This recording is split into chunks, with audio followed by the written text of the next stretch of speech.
7 de la mañana con 53 minutos, 7:53 minutos. Lo anunciado, saludamos con nuestro primer invitado que nos acompaña vía telemática. Está ya con nosotros Agustín Burbano, sociólogo, analista político. Agustín, qué gusto saludarle. Buenos días, bienvenido. Le acompañamos Alexis Moncayo, quien le habla, Licenia Espinel. ¿Qué valoración tiene usted desde el ámbito político, desde su experiencia del debate de los vicepresidentes que tuvimos, candidatas y candidatos a vicepresidentes que tuvimos ayer, en la que se expusieron algunos temas, sobre todo el rol de la vicepresidencia, seguridad, desarrollo productivo, entre otros? ¿Qué opinión le merece y aporta o no aporta ese tipo de ejercicios para que la gente se informe y busque su mejor opción? Bienvenido.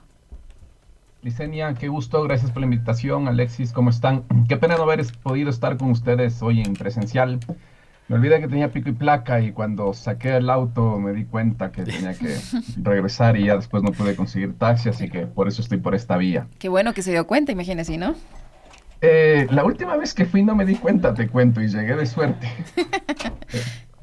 Pero bueno, a ver, primero voy a decir lo obvio y a veces no se habla de lo obvio. Uh-huh. Y sobre todo porque cuando la Revolución Ciudadana da la pauta o marca la tecla, a veces eso muchas veces se traduce en silencio en parte en los medios de comunicación.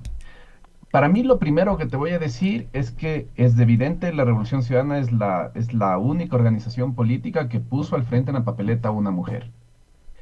Y creo que esa es la primera imagen que me quedo ayer, porque al ver que en los dos segmentos, en las dos sesiones del debate vicepresidencial, Diego Borja era el único hombre como vicepresidente, lo que te está mostrando es que hay todo un conjunto de organizaciones políticas que están dando un lugar subalterno, secundario en la papeleta de presidencia y vicepresidencia a las mujeres, y que la Revolución Ciudadana va en contra de eso. Es la única papeleta que tiene en la vicepresidencia un hombre y es la única papeleta que tiene en la candidatura a la presidencia una mujer.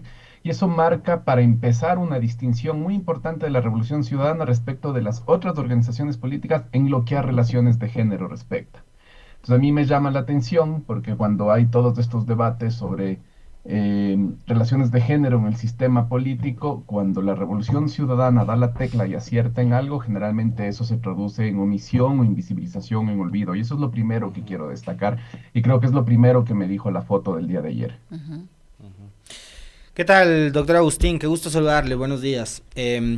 Yo planteaba en el comentario el por qué llegamos a tener un debate vicepresidencial, que es además absolutamente saludable, y lo reconozco nuevamente, una pelea que dio la consejera Elena Nájera, en buena hora que haya sido así. Pero ¿por qué llegamos a esto, no? Por la disputa entre Noboa y Abad, y resulta que justamente la candidata vicepresidencial del gobierno fue la gran ausente de ayer. Era necesario que esté María José Pinto, era necesario conocer también un poco más de ella, que poco se le conoce, pero ¿cómo hay que entender este momento al que llegó el país y esa ausencia también, que tiene que ver nada más y nada menos que con la candidata oficialista? Esa es justo la segunda reflexión que me queda de entrada del debate de ayer. La ausencia de la candidata a vicepresidenta por parte del gobierno, por parte de ADN, por parte de Daniel Noboa, María José Pinto. Llama la atención porque es algo que te permite sacar dos conclusiones. La primera, asistir a los debates presidenciales, vicepresidenciales o cualquier debate electoral está tipificado en el Código de la Democracia como una obligación. No asistir a un debate, a menos que tengas una excusa de fuerza mayor, ahora ya que se ha hablado tanto de lo que significa la fuerza mayor, a menos que no tengas una excusa de fuerza mayor, estamos hablando de una infracción electoral. Entonces, lo que estamos viendo es que ADN es una organización política que no se toma en serio las infracciones electorales, que no se toma en serio la normativa electoral. No es el primer caso, lo estamos viendo a propósito de la licencia electoral, lo estamos viendo a propósito de la presencia del presidente en la inauguración o en eventos que están relacionados con obra pública, lo cual está totalmente prohibido por la ley. Pero lo que nos está diciendo también es que el gobierno tiene una forma de relacionarse con la norma y con la ley que es inobservarla o solo aplicar la ley cuando la puedo instrumentalizar a mi favor, pero obviarla o omitirla o no seguirla cuando va en contra de mis intereses inmediatos. Y eso se ha podido ver en temas como el perdonazo tributario que se dio ni bien llegó al gobierno, eso se puede ver en temas como la falta de procedimiento institucional en la sucesión vicepresidencial en estas elecciones, eso se puede ver en temas como la ausencia ayer en el debate electoral. Entonces, lo que sí nos está diciendo esto es que el gobierno no tiene una forma saludable y sana y respetuosa de relacionarse con la ley. Acata la ley cuando la ley le es favorable y la inobserva cuando la ley va en contra de sus intereses inmediatos. Eso es lo que me queda sobre la retina. Y segundo, parecería que se reproduce cierto menosprecio por parte de Daniel Noboa otra vez a la Ujú, institución de la vicepresidencia en su conjunto, ujú. porque no promover, no permitir, no asegurarte, no garantizar que tu candidata a la vicepresidencia esté presente en el debate presidencial, demuestre su madera, demuestre sus cualidades, demuestre sus virtudes, demuestre su pensamiento, demuestre sus capacidades o sus incapacidades, lo que está poniendo en evidencia también es que tiene no solamente cierta desconfianza sobre la persona a la quien eligió, sino que tiene una desconfianza total sobre la institución de la vicepresidencia en general.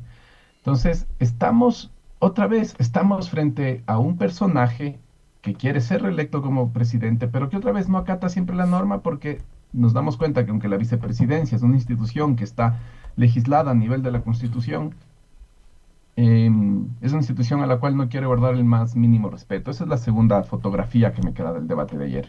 La fotografía sobre las propuestas, Agustín. Desarrollo productivo, el rol, posiblemente la señora Pinto tampoco hubiese podido explicar cuál va a ser el rol de la vicepresidencia en su gestión en un eventual segundo periodo del presidente Noboa, porque ya sabemos lo que pasó pero lo que está pasando con Verónica Abad.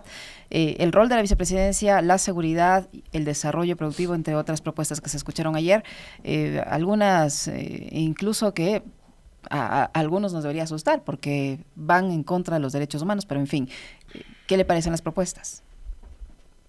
A ver, voy a empezar por el ámbito de la seguridad. Eh, Sentí para empezar que en algunas preguntas, las preguntas sobre seguridad, en algunas preguntas específicas del bloque de seguridad pudo haber tenido mejores preguntas. Inclusive hubo un par de preguntas que me hicieron dar cuenta que quienes fabricaron las preguntas no dominaban el tema. O en un momento una candidatura le preguntaron sobre si es que estaba de acuerdo en que se suprima la Dirección General de Inteligencia de la Policía o se junte con el aparato de inteligencia del Gobierno Nacional. Eso es no entender cómo se articulan las dos instancias. Sí sentí una debilidad en las preguntas de seguridad en el bloque en general. También, lamentablemente, creo que es el bloque en el cual yo sentí que también existe un menor conocimiento por parte de las candidaturas. En el bloque de seguridad, en el segundo segmento, sí hubo yo creo que una participación más destacada de Diego Borja, por ahí Dayana Pazley e Inés Díaz también. En el primer bloque sí creo que Verónica Silva también dio en la tecla. No fue la única, pero es ideológicamente con quien más comulgo en el primer bloque. Pero creo que fue el desempeño más flojo. Y creo que es el desempeño un poco más flojo en general. Aquí sí exceptuó Diego Borja, porque les faltó brindarnos una imagen completa, sistemática, articulada de las distintas estrategias que hay que elaborar para tener un sistema de seguridad eficiente. Y en eso Diego Borja sí acertó. Me llama la atención también profundamente que tenemos un déficit, tenemos un problema en el sistema de seguridad a nivel nacional, que es ocurre porque Lenín Moreno decidió incumplir la Ley Orgánica de Seguridad Pública del Estado. La Ley Orgánica de Seguridad Pública del Estado demanda a nivel legal, es una ley orgánica, que haya una instancia coordinadora de seguridad para todo el país, que era el Ministerio Coordinador de Seguridad. Lenín Moreno no observó la ley, se lo bajó esa instancia vía decreto ejecutivo. Digo, si yo soy candidato a la vicepresidencia de la República, lo primero que hago es ir a la ley y ver si se está cumpliendo o no se está cumpliendo la ley. Y la única persona que hizo referencia justamente a un sistema complejo, plural, que debe tener que hizo referencia a todos los subsistemas que tiene que tener un sistema de seguridad, fue Diego Borja cuando mencionó la importancia de tener inteligencia tributaria, cuando mencionó la importancia de potenciar la CENAIN, cuando hizo referencia a la multiplicidad de aristas y de dimensiones que el sistema de seguridad nacional debe tener. Hubo pocas menciones del sistema de justicia, eso también me llama un poco la atención, y de las pocas menciones que hubo una, eh, el binomio de Saquicela justamente habló inclusive de eliminar el Consejo de la Judicatura, Ujú. y menciono el tema de la justicia porque en el fondo el problema de seguridad del país, el problema de irrespeto a la ley que estamos viendo en todos los ámbitos, pero en este momento por parte del presidente de la República en el ámbito electoral, se va a solucionar también cuando tengamos un verdadero proceso de reforma y depuración de la justicia, porque al final de cuentas lo que estamos sufriendo en el país es la falta de aplicación de la ley, y es una falta de aplicación de la ley porque no se están aplicando las sanciones a las personas que no lo respetan. Cuando se reforme el sistema de justicia, ahí vamos a empezar a tener otros resultados en esta lucha contra la violencia, contra la creciente ola de violencia que está asolando el país, pero también contra la perforación que distintos grupos de delincuencia organizada están haciendo, no solo en el aparato del Estado, sino también en muchas instituciones financieras, en muchas instituciones empresariales, en el sector público, etcétera. Por lo sucedido entre Noboa y Abad y esa relación tan chocante, Agustín, este debate vicepresidencial, Nobel debate vicepresidencial, cobraba una relevancia diferente, ¿no? Había mucha expectativa por eso. Seguramente no la gran expectativa, o sea, que todo el país estaba pendiente del debate de ayer, tampoco es cierto, pero sí había una gran expectativa por este antecedente que señalo. Sin embargo de eso, y a pesar de aquello, digamos, vimos a través de la transmisión de los medios digitales que sí lo hicieron comprometidamente, un enorme interés, ¿no? Una buena cantidad de visualizaciones en los diferentes canales, incluido este, por supuesto, que lideró la transmisión, pero vemos también una falta de compromiso, y quisiera un comentario de Agustín con respecto de, por un lado, el nulo compromiso con la democracia que tienen los medios comerciales, que seguramente habrán priorizado el tema de las ventas y la pauta, o sea, no dejar de transmitir, por ejemplo, la película del domingo, y sí transmitir el debate. Y por otro lado, el rol de los medios públicos a manos del gobierno. Hay un canal de televisión, hay una radio pública que debieron transmitir este debate por un compromiso con la democracia y con el país, y que sin embargo no lo hicieron. ¿Qué lectura le podemos dar a eso desde la visión de Agustín Burbano? A ver, la primera es que Noboa no está tan solo cuando hay este desprecio hacia la figura de la vicepresidencia. Uh-huh. O sea, si un medio de comunicación privado, tradicional, mainstream, que tiene una capacidad de irradiar su mensaje a cientos de miles de personas de la población en horario prime time, no está transmitiendo el debate, está demostrando que de alguna manera comulga no solo con el interés del presidente y que está alineado con los intereses del gobierno, y está alineado porque algo debe recibir a cambio de esa alineación con los intereses del gobierno, no es una alineación espontánea y gratuita simplemente, sino que también comulga con esta idea de que hay que seguir menoscabando la figura de la vicepresidencia, y que la figura de la vicepresidencia no es necesaria en el Ejecutivo actual y no es necesaria en el sistema político ecuatoriano. Entonces, lo primero que te diría es eso. A veces pintamos como que Noboa es el único loco que respeta la vicepresidencia, que respeta la Constitución, que respeta la figura de la vicepresidencia. Pero cuando vemos este tipo de conductas por parte de los medios masivos tradicionales, sobre todo televisión, estamos viendo que no es el único. Porque si es que yo soy el director de noticias de un canal y estoy en contra de la postura de Rafael Noboa, de Daniel Noboa, de irrespetar la Constitución, lo primero que hago es dignificar la institución de la vicepresidencia, darle el relevo, el valor social que tiene, el valor político que tiene, el valor institucional que tiene, y transmito el debate. Entonces, lo primero que observo es eso. Lo segundo que te iba a decir es que el otro día vi un tuit muy acertado. eh, ya me voy a acordar de quién lo puso. Pero a veces siento que el Ecuador debería dejar de llamarse Ecuador y debería llamarse La Clementina. Porque Daniel Noboa nos empieza a tratar como una hacienda. Y cuando Daniel Noboa, o cuando los medios públicos que dependen del gobierno, de la dirección de Daniel Noboa, de su secretaria de comunicación, de la Secretaría Nacional de Comunicación, no transmiten el debate, lo que te están comentando, lo que te están poniendo de manifiesto es que se está gobernando el país exclusivamente desde los intereses particulares, exclusivamente desde la voluntad o el capricho de una sola persona. Y cuando eso ocurre, el Ecuador no está siendo gobernado como un país institucional, constitucional, sino que empieza a ser gobernado como una hacienda. Entonces, esa es la segunda imagen que me queda, porque que haya medios públicos que no transmitan el debate, eso solo se explica por el gobierno y la dirección que tiene los medios públicos por parte del presidente de la República, quien no envía a su vicepresidenta y quien no está interesado que el debate de la vicepresidencia sea algo que tenga protagonismo en el presente proceso electoral. Entonces, eso es lo segundo. Lamentablemente me refuerza esta imagen de que el Ecuador siendo, está siendo gobernado como una hacienda. Fue María del Mar Gallegos que puso en Twitter que deberíamos dejar de llamarnos de Ecuador y deberíamos llamarnos La Clementina. Y creo que es algo que describe de una forma bastante justa la forma en cómo estamos siendo conducidos en estos últimos meses. Ahora, en el ámbito ya electoral, Agustín, este debate, esta exposición de ideas, de propuestas, realizables o no, van a contribuir para que la gente tenga un voto más informado, que la gente tome una opción para quienes todavía no lo han decidido. Eso con la incertidumbre de que quien gane en realidad le dé funciones reales a la vicepresidenta de la República. Sí, ahí yo te diría dos cosas. Em, la primera,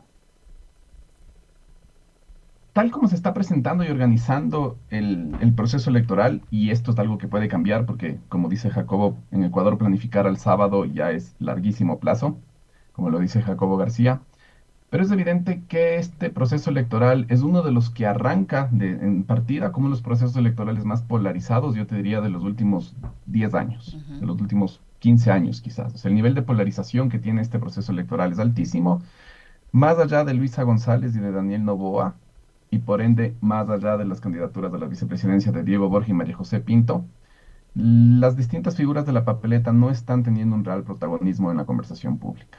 Y eso se puede ver en las cifras. Hay un, hay un índice importante todavía de personas indecisas, pero no es mayor que el histórico de personas indecisas cuando se empiezan las elecciones. Y son personas que van a empezar a decantar su decisión 2 semanas antes de la elección, no antes. Entonces, a menos que suceda algo extraordinario, que espero que no suceda, porque la democracia de este país no soporta que suceda algo como sucedió en agosto del año anterior, cuando se asesinó a Fernando Villavicencio y producto de ese asesinato, Luisa pierde las posibilidades, las altas posibilidades que tenía de ganar a primera vuelta, porque hubo toda una campaña sucia para ensuciar a la Revolución Ciudadana con el asesinato de Fernando Villavicencio, con complicidad estatal, con complicidad de medios de comunicación, con una coordinación bastante sospechosa. Pero lo que te diría es que em, lo que va a tener que suceder ahora es cómo utilizan estas dos fuerzas políticas, del resto de candidaturas también, pero sobre todo estas dos fuerzas políticas, los contenidos del debate en el post-debate para lograr posicionarse y ver cómo eso influye en la intención de voto. En este sentido, Diego Borja sí tiene en este momento una ventaja porque sí tiene material para alimentar el post-debate. María José Pinto no tiene en este momento ningún material para hacer juego en el post-debate. Y si es que la presunción, la sospecha, el mal pensamiento que tenemos después del comunicado del día de ayer de que Daniel Ujú. Noboa no va a estar en el debate presidencial, esto es algo que Luisa González va a poder también utilizar a su favor. A veces creemos que el debate concluye cuando se cierran, cuando se apagan las cámaras, cuando se apaga la transmisión, y lo cierto es que no todas las personas vemos el debate, pero el público que experimenta y que ve y que se relaciona con las pastillas de los productos audiovisuales y la conversación post-debate es mucho más amplia. Entonces creo que ahí hay todavía una tarea pendiente muy grande por parte de las fuerzas políticas en las cuales el gobierno ya está empezando un paso atrás porque no tiene ningún material respecto de su vicepresidente. Ujú. Agustín, hay dos cosas que quisiera plantearte y, por supuesto conocer tu análisis, tu reflexión sobre las mismas, ¿no? La primera, que ya algo lo has mencionado, tiene que ver con este anuncio anticipado de Noboa, justamente en el momento del debate, decir que va a asistir a la posesión de Donald Trump el próximo 20 de enero, que es un día después del debate. Entonces, eso ha generado también que se incremente el rumor con respecto de su ausencia, lo que podría significar también el hecho de que el candidato presidente no asista al debate presidencial, que es una obligatoriedad, como bien lo señalabas, establecida en el Código de la Democracia. Eso por un lado. Y por otro, durante este fin de semana que sacó licencia, de esas licencias intermitentes que vemos que va a sacar Noboa para hacer campaña, ocurre el cuarto asesinato de un alcalde en 10 meses. En lo que va del gobierno del señor Noboa, es el cuarto alcalde asesinado, el de Arenillas, en una crisis de inseguridad que no ha mejorado de lo que nos dejó el 2023 con Guillermo Lasso. Hemos pasado de 44 asesinatos violentos por cada 100.000 habitantes a 38, o sea, no creo que sea una reducción digna de celebrar o de felicitar, pero ocurre eso, ¿no? En medio de la campaña, mientras Noboa estaba subido en tarimas, en camiones, lanzando camisetas, bailando reggaetón, asesinaban a otro alcalde. Un presidente que no se y un gobierno que no se ocupa de lo que tiene que ocuparse, y un presidente que podría estar ausente del debate. ¿Qué lectura a esos dos temas que te planteo? A ver, topas el tema de seguridad y aquí había una reflexión que yo quería hacer a propósito de la campaña. Yo siempre sostuve la hipótesis que la forma en cómo el gobierno estaba utilizando los estados de excepción tenían más sentido electoral y más sentido en influir en la percepción de seguridad y en la conversación pública y en la opinión pública, más que en tener resultados efectivos.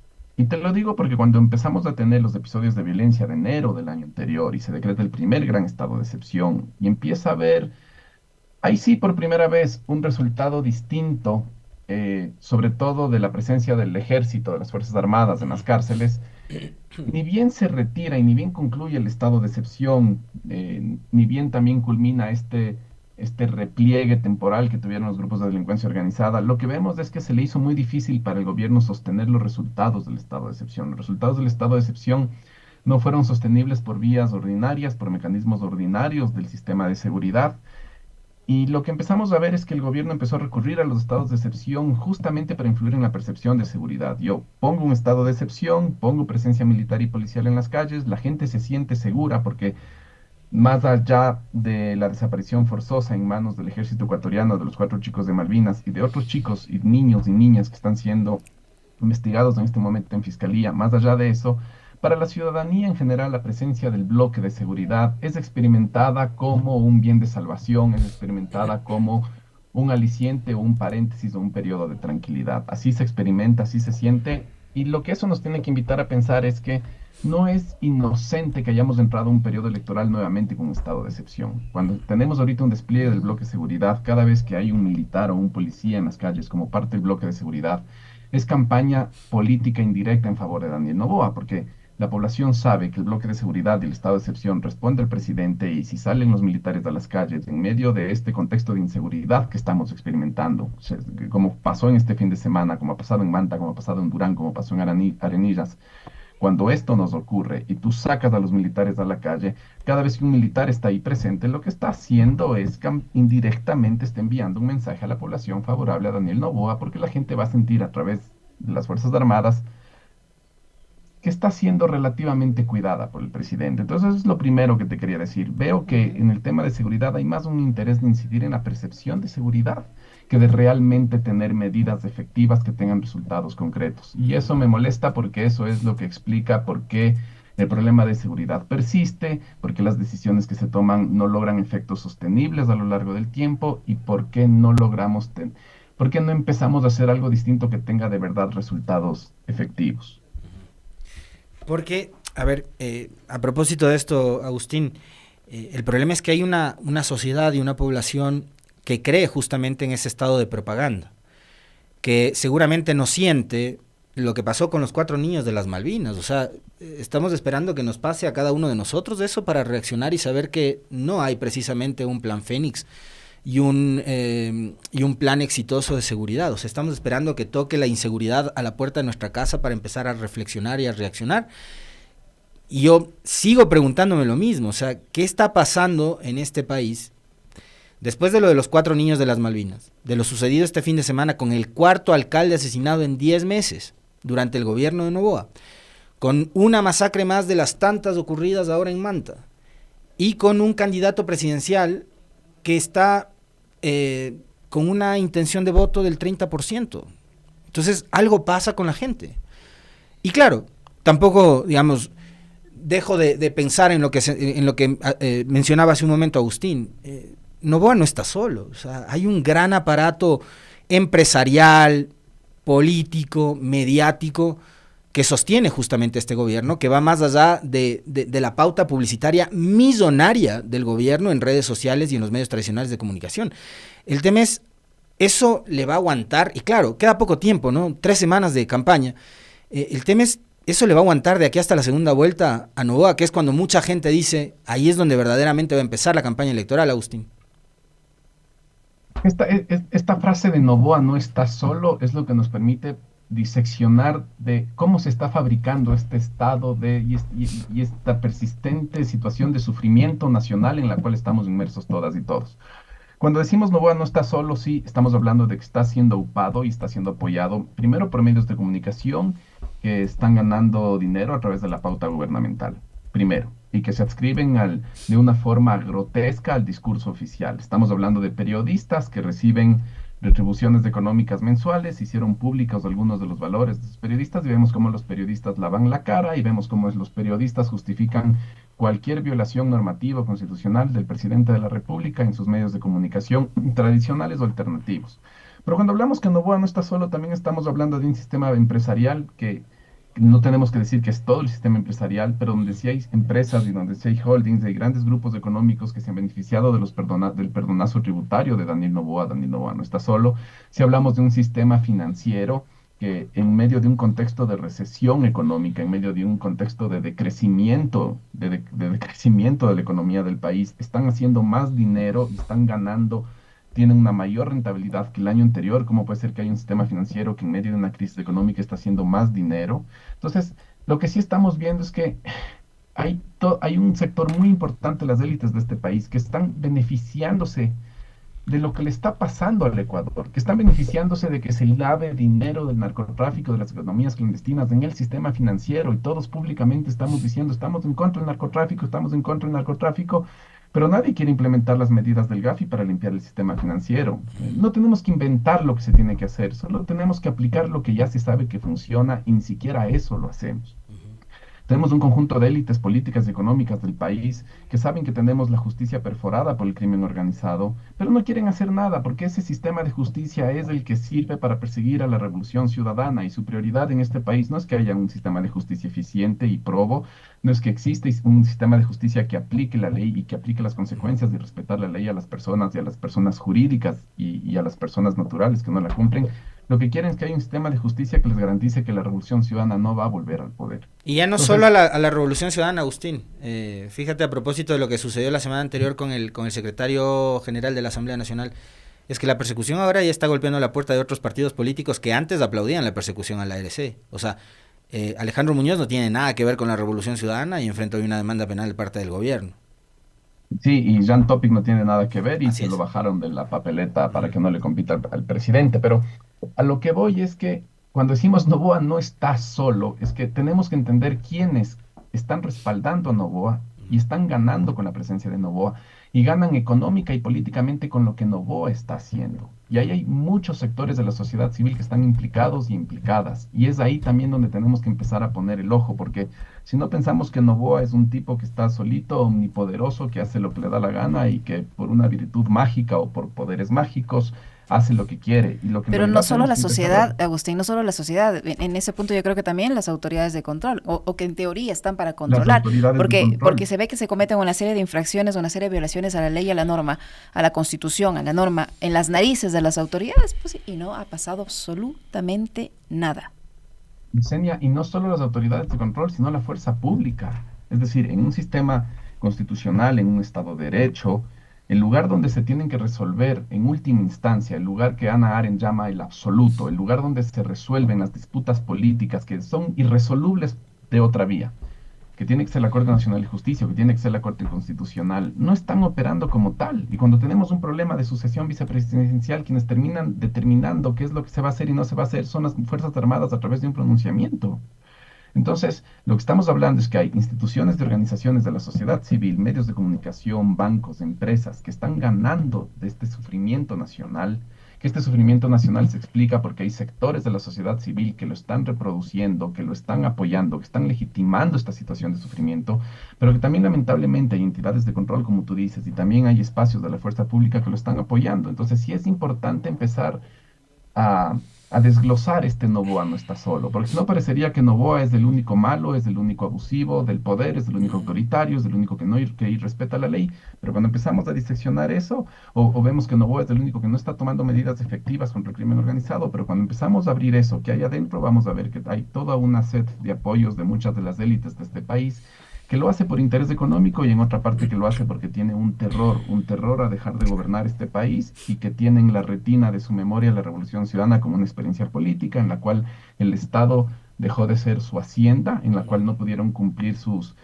deseos, sus expectativas en el Estado de manera inmediata, y están dispuestos a que el Ecuador siga llegando más a fondo con tal de que un proyecto político que nos construya un Estado que tenga una relativa autonomía y que ponga el bienestar público por encima de su bienestar particular. Le tienen terror a eso y están dispuestos a tener un sistema de justicia podrido que persiga la revolución ciudadana antes que la revolución ciudadana pueda ser una opción política nuevamente.